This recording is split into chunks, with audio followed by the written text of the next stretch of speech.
We have now identified our shooter. He's a male Hispanic, 15. His name, Jose Alejandro Rivas Figueroa. Rivas Figueroa, 15 years old. He resides in a temporary shelter in the Stratford Hotel on West 70th Street. He entered our country in September of this year. He is considered armed and dangerous. I wasn't kidding when I told you that these illegal migrants are carrying weapons. It was only a matter of time before a weapon was pulled in the middle of Times Square and shot at tourists. Am I surprised? No. But I am concerned, so stick around and find out why on the Reading Room.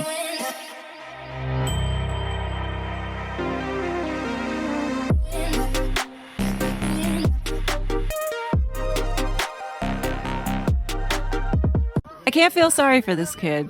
When he was apprehended, he was crying, as if like we were going to go easy on him. He pulled out a .45 caliber handgun and fired into a public crowd here in Times Square, and then he attempted to shoot the police. These people have to learn something. Thank God our police found him and he's off the street, but let's hope he doesn't get released back into the public, because that seems to be what has been happening and waiting for ICE to come and get them to deport them, but is not happening clearly under Mayorkas. Kudos to the NYPD, but this is an added stress. In addition to that, New York has cut back on funding for the police force in order to give money to the migrants. So now we have this rise in crime and a serious looming threat of some type of attack. And I don't know if you've seen this, but I think it's worth people seeing it in general. Even if you're not from the state of Ohio, this Ohio sheriff is warning his community about what is imminent to come. I don't know why New York is not having these talks, but I thought I would share this because I think it's important that we try and prepare for ourselves, because there is no one coming to save us. New York is very much distracted and understaffed, which has me really concerned after listening to the sheriff talk. We'll start it out with, my name is Rick Jones. I'm the Butler County Sheriff, Butler County, Ohio. I just came back from a National Sheriff's training in D.C. 2 days ago.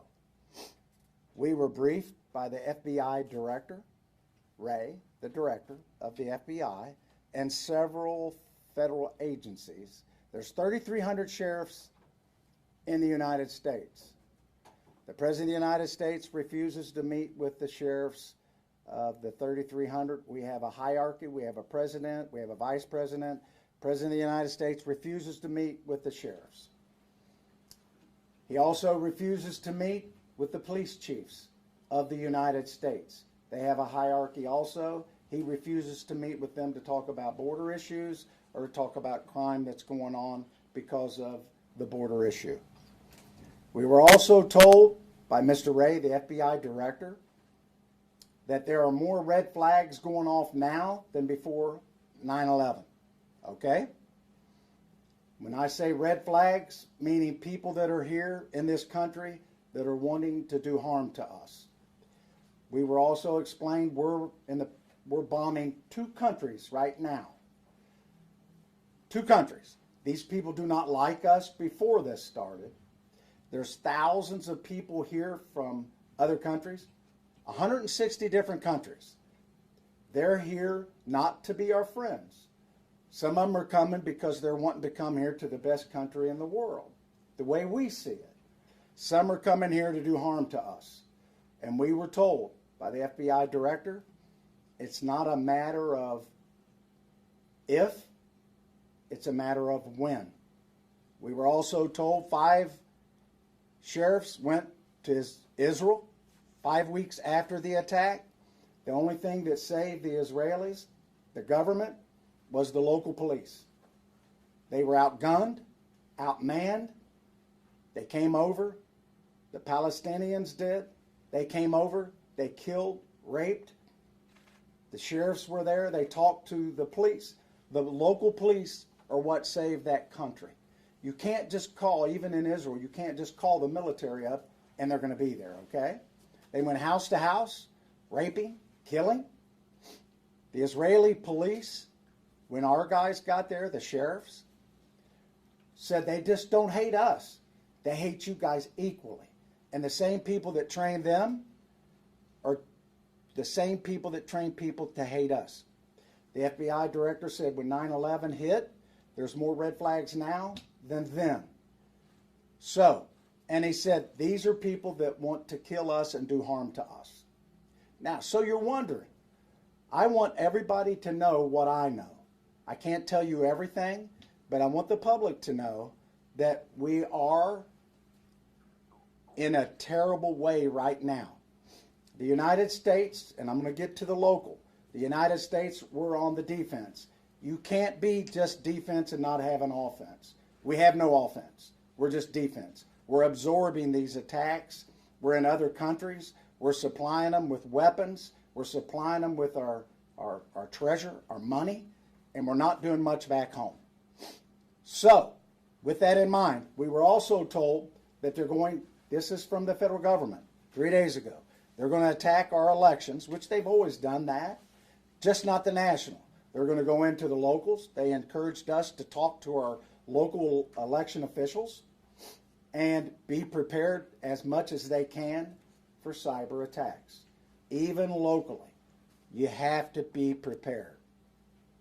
We've been told that, again, they're coming here to do harm to us, and even in Ohio or in the United States, we're not going to be able to call and ask for help from the federal government. They're going to be busy.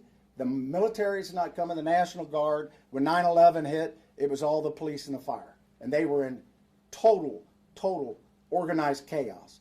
The military had the skies. And I don't want, somebody asked me, am I like Doomsday Jones? And I said, no, I'm not like Chicken Little. I want you to know what I know.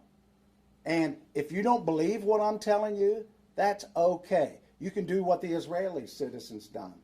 You can build a little safe house in your basement. And good luck.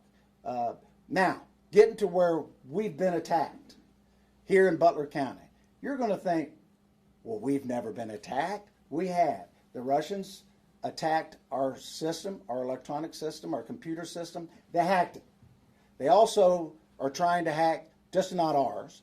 And we were down for 2 months, just a paper. Hacked our dispatching, hacked everything. Now, was that to help us? No, it wasn't to help us. It was to hurt us and cause chaos. As we speak today, the Russians are still attacking our computer system, just like they're attacking most of yours. But I want the public to know this. The Chinese tried to attack our cyber system here in Butler County, which includes everything that we have, dispatching for police and fire, 5 times a day. I want to repeat that. 5 times a day. The Iranians are attacking our computer system and trying to hack it 3 times a day. I want to repeat that. 3 times a day. Now, are they doing that to help us and be our friends? No, they're not. They're trying to disrupt everything that we do. And this next election coming up, they're trying to do the same. So what we're doing here is we've got rifles in every police vehicle we have. We have what we call a go bag. We have extra magazines. And we're going to start training civilians. We've offered classes to train civilians. And we're going to start training civilians on what to do when disasters hit and emergencies hit. Naturally, we can't train the whole country. We can't train the whole county. We put this up online yesterday. It's full already. We can do like 30 people at a time. We're trying to get it, and the organization that is doing that is Texas A&M. They're coming here. The federal government's paying for it. They're going to train 30 civilians on what to do when disasters hit. 30 out of 400,000 people is not much. So we're trying to get more classes. Don't want to cause fear. Don't want to cause panic. But I want the public to be aware that you are under attack. And when they're attacking, they're trying to get our cyber system. We have a grid system. Butler County does. The whole United States. Hell, our grid system goes out when it gets hot. So, and our grid system is from the 1960s. And they're trying to attack our phone system. The Chinese are flying over with their little balloons. That's not to help us and help us do some weather direction. And all we're doing is we're on the defense. We're absorbing this. And these other countries that are attacking us overseas, it's a lot of drone attacks. Getting to drones. You know how much technology that local law enforcement has on drones? Zero. We can fly drones, and most police departments and sheriff's offices have drones. We can't detect drones. Hell, they look like a bird in the sky. We can't make the drones stop. We can't stop them. When you see football games on TV, the national football games, they call timeout to stop the drones. Hell, my grandkids have drones. Everybody has drones. We have no technology. The federal government doesn't share any of the drone technology with us. So what we're going to do is we're reaching out to the private industry, and we're going to see if we can get anything that can detect drones and how we can stop drones. Now, again, it's not to scare people. This is the truth. Everybody in this room, the news media, you guys get hacked. They try to hack you. One of the local channels in Cincinnati was hacked. They were down to paper for several weeks, just paper. When we were hacked, we were down to paper. Our computer system, our dispatching, all hacked. Again, that's being attacked by foreign countries. You wouldn't think that a foreign country would be attacking us. The public needs to know we're being attacked every day. Now, people that are here to do us harm, do we expect? I've been to the border 3 times. People are not just turning themselves in. They're actually called gotaways. And some of them are getting through with backpacks and packs. Now, are they bringing groceries with them? We don't think so. We believe the ones that don't want to get caught, there's a reason for that. We believe they're a good, strong possibility they're bringing something here to cause us harm. You have to believe that. China has safe houses in every state in the United States. Now, after I discuss that, I'm going to take questions. But there's 3 things I'm going to be asking the state of Ohio to do on the offense, not just the defense. I've reached out to State Representative Sarah Crothers, and I've reached out to State Representative Cindy Abrams, 2 state representatives. And I've asked them, I've instructed them, and you're going to receive a copy of it, that there's 3 things I'm asking the state to introduce legislation on. One is the northern border. You think that we don't have a border, but we do. We border Canada. So what happens is the border security have been pulled, a lot of them, a large portion of them, quite a few of them, to go to the southern border. So what happens when we do that? Drugs are coming back across more the northern border. People are coming across. Water and land. With that in mind, I want you to keep in mind, I'm asking that there be legislation introduced and that the governor appoint a task force to do interdiction on people and drugs coming in across our waterways and our borders into the state of Ohio. Texas has done some of the similar. So the fentanyl has decreased by 40% from Texas and moved over to Arizona. So it's coming across. I was told 5 and 8 pills that are coming across and into this country have fentanyl in them, the illegal pills. China helps the Mexican government with the fentanyl that comes into our country. Again, they're trying to help us out.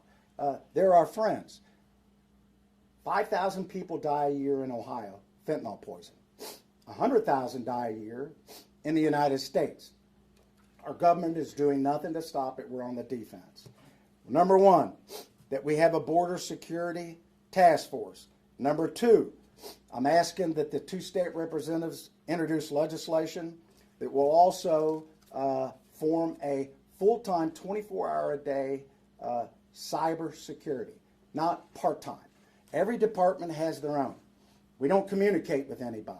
If we're going to be attacked, which we're getting every day, I assume everybody is. I'm asking that these 2 state reps introduce legislation that we have one cybersecurity czar that's full-time, nonstop, 24 hours a day. They're attacking us all. Third, very important, I'm asking that legislation be introduced like in Texas, that if you're pulled over or stopped in the state of Ohio, that there be legislation the law changed that you can be charged with a state felony charge of being here illegally, and you can be arrested and charged. Those three things. Now, I come to you not to alarm you, but to arm you. I want you to know what's going on. None of this I've made up. This is being told to us, and the reason it's being told to us, because 9/11, they knew it was coming, and none of us knew. No communications with local law enforcement. We can't do anything with drones. We have drones, but we're going to, and we're going to do everything we can to protect our community, to keep our live squads, our fire, our dispatching. If you've ever lost your phone or your battery goes dead, everybody freaks out. Imagine if you can't use your cell phone. Now, again, they're getting into our cyber, and that's what our country, you can't pump gas without electricity. You can't pump water without electricity. So they're doing this to us. These are the three things that I'm going to ask these state representatives. I've been in communication with them. You can reach out to them. They'll be waiting for the conversation. And this is just a beginning. And again, I've instructed my IT people to start looking at ways that we can detect drones and what we can do to stop drones. I don't know if there is any technology. Our government doesn't even have enough. Now, I will take questions at this point. Any questions you got? Yes, sir. Good morning, Sheriff Jones. Yes, sir. It's an honor to be in your presence today. If given the opportunity to talk to the president through your organization, the Sheriff's Association, what are some of the things you would like to talk to him about? The question was, what would I talk to the president about if I had an opportunity to meet with him? I would ask him to please close our borders, help us out. It's not, they're not staying in these border states where they're coming across. They're coming in. Every state is a border state. Please help us stop the Chinese from bringing this fentanyl through our border and stop all these cyber attacks. They're attacking us all. And we have nothing. We don't have any technology to stop it. We're on the defense. The FBI director said for every one person we have in our government, I want to repeat that, every one person we have in our government that deals in cyber, the Chinese have 50. 50 to 1. And I don't know what we're doing. I assume we're just on the defense. Please help us. It starts with the border. We've got to have our border secure, and us in the interior of the United States, we need help. We've had people that are dying every day. Everybody in this room, everybody that's listening, has a friend or a family member that's died of fentanyl. Next question. What was the response like from Representative Abrams and Crothers when you talked to them? They were excited to do everything they can to introduce this legislation and maybe more, and I told them it was of the utmost importance. We need to get on the offense, and if our government's not going to stop it, we got to do it here in our country. We got in our county. I'm going to ask the Butler County Commissioners. Every department in our county and in Hamilton County, everybody has somebody that does cybersecurity. It's not 24 hours a day. They do it 24 hours a day. They have an incentive. They do it 24 hours a day, and they have hundreds of thousands of people attacking us every day. So I'm going to ask the Butler County Commissioners if they can get some kind of a task force or appoint one person that's in charge of this, and we all can get together and share information, how we can stop this. All we're doing is defense. We can't do offense from this level, but we can sure do defense.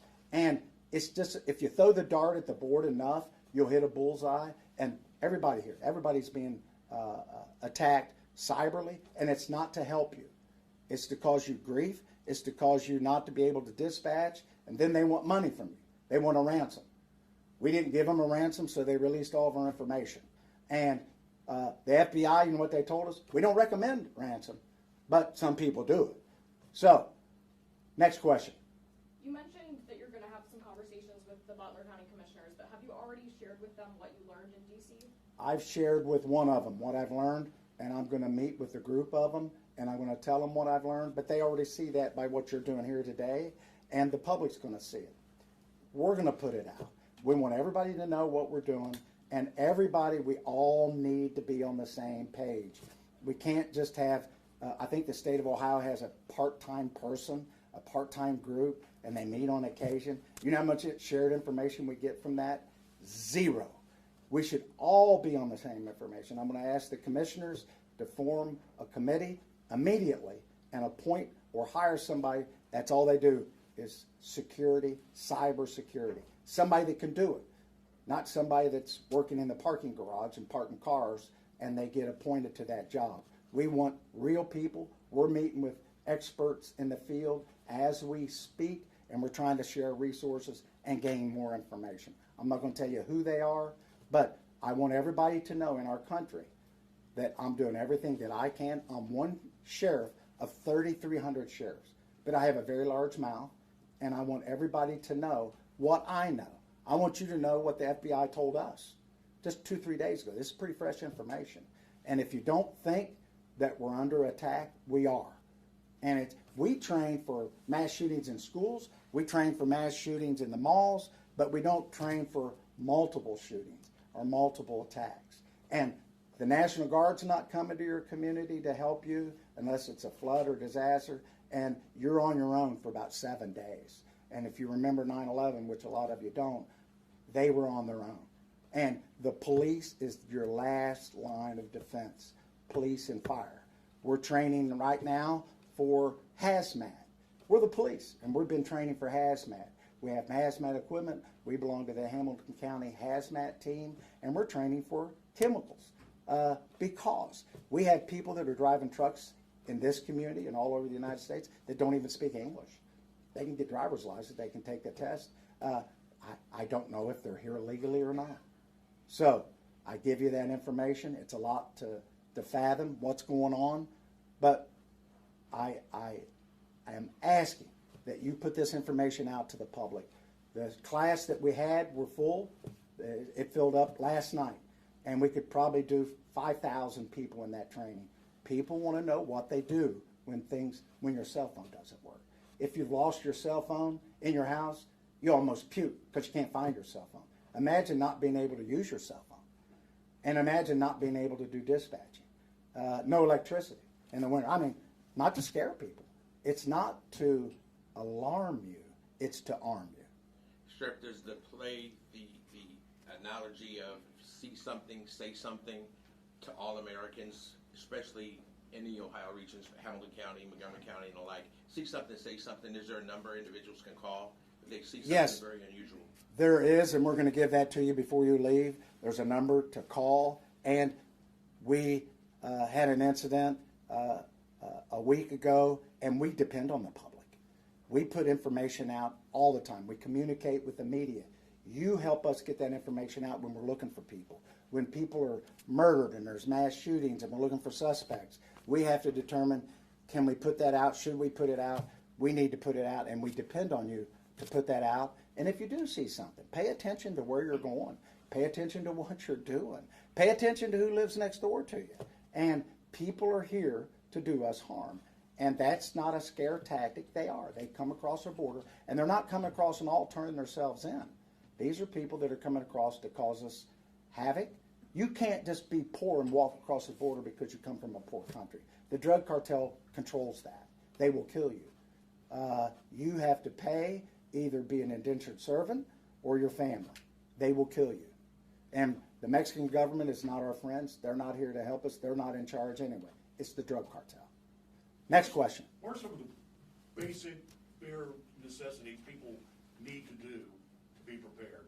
That they can't go to your class? Here, I'm going to tell you some basic things you need to do to prepare. Just like when the power goes out or there's a tornado, they always tell you to keep enough food and water in supply. And this isn't doom and gloom. This is common sense. You might want to look at, as far as your phones, if they're working. If you don't have electricity, they have batteries, but they're only good for so long. You might look at solar charging devices. You might look at some foods that you can get that you can just mix up, like when you go camping or survival. We're not to that point, but we need to be prepared, and you need to look at it. And you need to, most people would freak out without their cell phones. And if you can't dispatch the police, our towers are down, they're hacking our communication system. I mean, I'm not making that up. And they're trying to hack yours.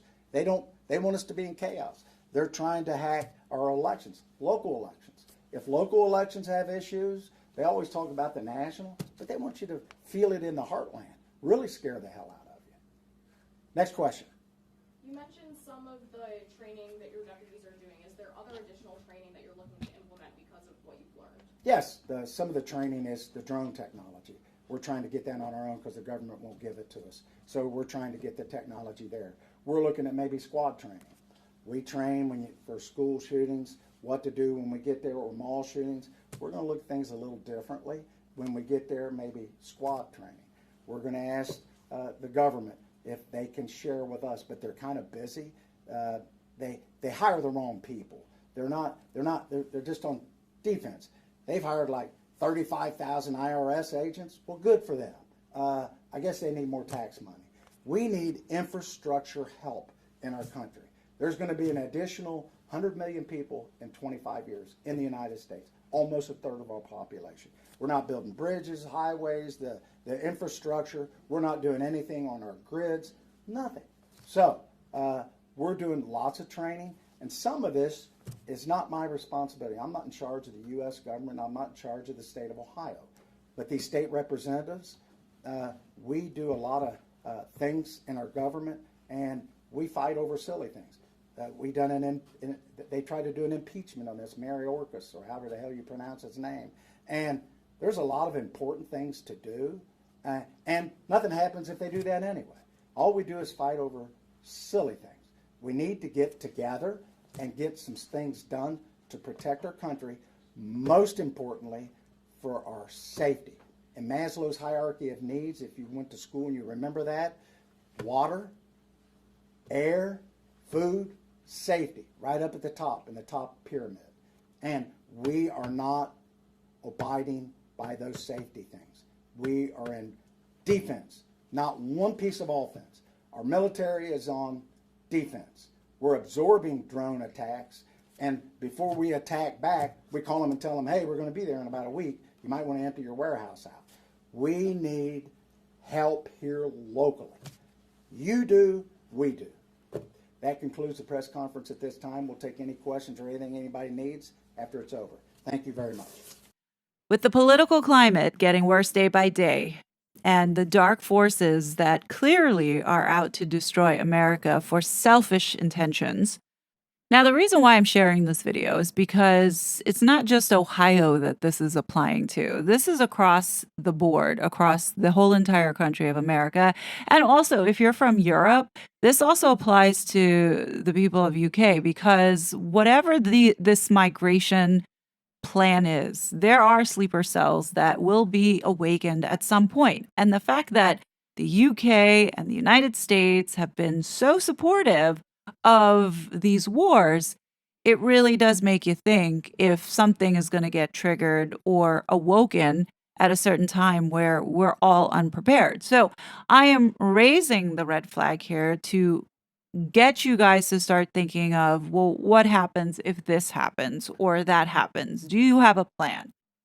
I think it's worth exploring, like, what a person would need. Let's say if electricity went out for 7 days, or let's say you didn't have water or you had contaminated water. How do you clean that? It's going to take some time to put together, but I would love your input. If you have any ideas or suggestions on what do you think would be like the best survival kit that we could put together, or if you have any suggestions or ideas on a series for preparedness that you would like to see, I definitely want to work on something to help all of us, because it's not a question of if, it's a question of when. And all we can do is be as prepared as we can. I don't want to be caught like a deer in headlights the same way that happened on 9/11. So, look out for more stuff like that, but I'm looking forward to hearing your comments below. Now, before I leave you, I want to just throw out this last thought that has been nagging me after watching this sheriff talk. So they met with Christopher Wray, and he is the head of the FBI, and he works for Alejandro Mayorkas. Now, my question is, if the FBI is seeing an increase of terrorists coming into the U.S., as well as a an alarming amount of red flags and indication of intelligence that something really bad is going to happen. Why are we not being more aggressive with the homeland and shutting the border down, meaning closing the border and enforcing the president's power? The president has the power to do that. If this country is under threat in such a serious way, you would think that that would be the top priority. So something feels off in the way that this was communicated to the sheriffs. Like, why not communicate this on a national level and get this country ready for whatever it is to come?